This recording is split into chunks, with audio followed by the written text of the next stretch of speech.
मैं कौन हूँ? बच्चों, इस प्रश्न के अनेक उत्तर हो सकते हैं। जैसे कोई कहेगा मैं रोहन हूँ, मैं गीता हूँ, मैं अफसर हूँ, मैं नौकर हूँ, मैं सुंदर हूँ, आदि आदि। लेकिन बच्चों, जब आप भगवान को पाने की राह पर आगे बढ़ोगे, तब धीरे धीरे इस प्रश्न का सही उत्तर भी आपको मिल जाएगा कि असल में मैं कौन हूँ, ये अहम क्या है, संसार क्या है, जन्म मृत्यु ये सब क्या है। तब जो आपको आनंद आएगा, अंदर से जो निर्भयता, खुशी और मस्ती आएगी, वैसी पहले कभी नहीं हुई होगी। बस जरूरत है तो इतनी ही कि भगवान को पाने की जोरदार रुचि हो जाए और तत्परता से आप इस राह पर डट कर चलें। फिर देखना कैसे भगवान आपको मदद करेंगे। आज की कहानी एक ऐसे ही सम्राट की है जिसे भगवान को पाने की तड़प जग गई। लेकिन क्या उसे भगवान मिले? क्या उसे अपने असली मैं का पता चला? क्या भगवान ने उस सम्राट की मदद की, और अगर की तो कैसे की? ये सब जानने के लिए आइए सुनते हैं ये अद्भुत सत्य घटना। बिल्ख नामक एक देश का सम्राट था इब्राहिम। एक रात उसे अपने महल की छत पर किसी के चलने की आवाज आई। इब्राहिम ने आवाज लगाई, कौन है? कौन है वहाँ? किसकी जरूरत हुई जो सम्राट की छत पर घूम रहा है? तभी उसे एक जवाब सुनाई दिया, हम जरा यहाँ छत पर अपना ऊंट खोज रहे हैं। मेरी छत पर ऊंट? ए आदमी, कोई पागल मालूम होते हो। कौन हो तुम? जवाब आया, इब्राहिम, हड्डी मांस खून से बने इस शरीर में अगर सुख हो सकता है, सिंहासन पर बैठकर राजा बनकर अगर सुख हो सकता है, तो सम्राट की छत पर ऊंट भी हो सकता है। इस बार का जवाब सुनकर इब्राहिम चौंका। वो समझदार था। उसने सोचा, मानो ना मानो कोई परमात्मा की कृपा को पाया हुआ एक फकीर है। वो तुरंत छत पर गया और देखा तो फकीर गायब हो गया। अब सम्राट के दिमाग में फकीर की वो सारी बातें याद आने लगी। अगली सुबह फिर से उसके राज दरबार में वही फकीर कोई और रूप लेकर आया और एक टांग पर दूसरी टांग चढ़ाकर बैठ गया। एक सम्राट के दरबार में ऐसे बैठना अच्छा नहीं लगता, इसीलिए इब्राहिम ने अपने दरबारी से उस फकीर को कहलाया कि ये कोई सराय नहीं है, ये एक राज दरबार है, यहाँ ठीक से बैठो। फकीर ने इब्राहिम से पूछा, एक बात बताओ, इस राज दरबार में तुम्हारे राजा बनने से पहले कोई और तो राजा बना होगा, और तुम्हारे जाने के बाद कोई और राजा बनेगा, तो सोचो सोचो, सराय किसको बोलते हैं?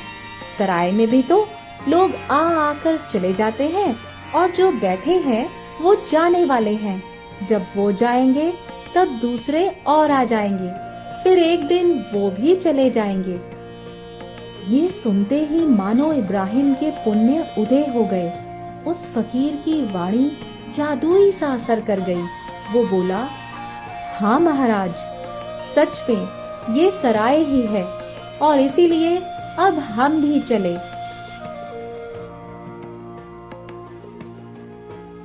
इब्राहिम अपना सारा राजपाट छोड़कर भारत आ गया और संन्यास ले लिया। अब तो वो सम्राट नहीं, बल्कि एक साधारण इंसान की तरह मजदूरी करके लकड़ियां बेचकर अपना गुजारा करता। सोचो, कहाँ तो बिल्ख का सम्राट और कहाँ लकड़हारा होकर परिश्रम करने वाला फकीर। उसे तो अब बस भगवान को पाने की तेज तड़प जग गई। इब्राहिम के मन में आया कि इतना बड़ा राज्य छोड़ा, सन्यासी बना, दान का भी नहीं खाता, फिर भी हे मालिक, वो परमात्मा क्यों नहीं मिल रहा है? क्या बात है? उस ईश्वर की याद में रोते हुए वो प्रार्थना करने लगा, हे मेरे मालिक, मेरे परमात्मा, आप मुझे कब मिलोगे? कैसे मिलोगे?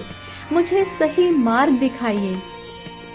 जब एक भक्त अपनी बिन जरूरी इच्छाओं को छोड़कर भगवान से प्रेम की प्रार्थना करता है तो भगवान उसकी मदद अवश्य करते हैं। इब्राहिम को अंदर से प्रेरणा हुई, वो चल पड़ा। भटकते भटकते ऋषिकेश में ईश्वर को पाए हुए एक ब्रह्म ज्ञानी संत के पास पहुंचा। वहां उसने उन संत के आगे अपनी सारी बात कह दी कि कैसे मैं पहले राजमहल में रहता था और अभी झोपड़ी में रहता हूँ। पहले सोने और चांदी के बर्तनों में खाता था, अभी ठीकर में खाता हूँ।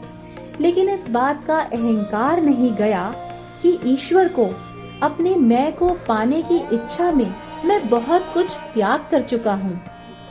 इब्राहिम जानता था कि महापुरुषों के आगे अपनी सारी गलतियां, दोष आदि बताने से वो इसे छुड़ाने का कोई ना कोई रास्ता तो जरूर बताएंगे। वो बोला, आप मेरा अहंकार ले लो बाबा। पूरे हृदय पूर्वक प्रार्थना करते करते वो फूट फूट कर रोने लगा। संत ने देखा कि बिल्ख का राजपाट छोड़कर ये भारत आया है। कोई राजपाट या कोई बाहरी सुख सुविधा नहीं मांग रहा, बल्कि फकीरी में रह रहा है। ईश्वर को पाना चाहता है, भगवान को पाने का ये अधिकारी तो है। बाबा जी ने कहा, हाँ तो ठीक समझा है खुद को, थोड़ा अहंकार तो बचा है और वही दुष्ट तुम्हें परेशान कर रहा है। देखो अभी शाम हो गई है, तुम अब कल सुबह 4 बजे आ जाना, मैं तेरा ये अहम ले लूंगा। जी महाराज, कहकर इब्राहिम जाने लगा। बाबा जी ने पीछे से कहा, देख वो जो अहंकार है ना, उसको साथ लेकर आना, भूलना मत। इब्राहिम चकित होकर सोचने लगा, अहम छोड़कर कहाँ जाऊंगा, वो तो साथ में ही रहता है। उसे रात को ज्यादा नींद नहीं आई। अगली सुबह 4 बजे इब्राहिम पहुंच गया बाबा जी की गुफा पर। बाबा जी ने देखा और एक बड़ा सा डंडा लेकर आए। बड़ी बड़ी आंखें दिखाते हुए उसे बोले, अहम लाया है, कहाँ है, निकाल उसको मैं ठीक कर देता हूँ। इब्राहिम बोला, महाराज कैसे खोजूं उस अहम को, वो तो भीतर ही रहता है ना। अच्छा भीतर रहता है तो बैठ, निकाल उस बदमाश को। जब तक अहम को निकालकर मेरे सामने नहीं रखेगा तब तक उठने नहीं दूंगा, इस डंडे से सिर फोड़ दूंगा। फकीर ने उसे अपना कुछ नूरानी रूप दिखाया। इब्राहिम बस देखते ही रह गया। बाबा जी ने कहा, देखता क्या है, खोज कहाँ रहता है अहंकार, जहाँ होता है वहां से उसे निकाल। मैं सम्राट हूँ, मैं साधु हूँ, मैं त्यागी हूँ, मैं कौन है ये मैं, खोज। संत महापुरुषों की डांट फटकार में भी तो भलाई छुपी होती है बच्चों। ज्यों के लेके पात में, पात पात में पात, त्यों संतन की बात में, बात बात में बात। फकीर की बात सुनते ही इब्राहिम अहम को खोजते खोजते शांत होता गया, अंतर्मुख होता गया। मैं कौन हूँ, कहाँ रहता है ये अहंकार। जैसे प्याज की परतें हटाते हटाते प्याज को खोजते जाओ तो क्या मिलेगा, कुछ नहीं। ऐसे ही अहंकार की परतें हटती गई। एक तो ब्रह्म मुहूर्त, सुबह का शांत शुद्ध वातावरण, उन बाबा जी की कृपा बरसती रही। चेहरे पर अनुपम शांति छाने लगी। उनके ललाट पर एक दिव्य तेज उभरने लगा। डंडा मारना तो था नहीं, बस ईश्वर प्राप्ति की तड़प वाले उस इब्राहिम के साथ जो कुछ भीतर से करना था वो कर दिया। अब इब्राहिम बैठा है एकदम शांत, ध्यान में मग्न। बाहर की दुनिया का उसे अब कोई कुछ पता नहीं। सूर्योदय हुआ, बाहर का प्रकाश पहाड़ियों पर फैल रहा है, लेकिन उसके भीतर आत्मा का प्रकाश चेहरे पर एक दिव्य तेज ले आया है। वो उसी दिव्य शांति में डूबा ही रहा। कई घंटों के बाद इब्राहिम ने आंख खोली और महाराज के चरणों में गिर पड़ा। बाबा जी देखकर प्रसन्न होकर बोले, लाओ बेटा, कहाँ है अहम? अब इब्राहिम कहता है, महाराज, अहम जैसी कोई चीज है ही नहीं।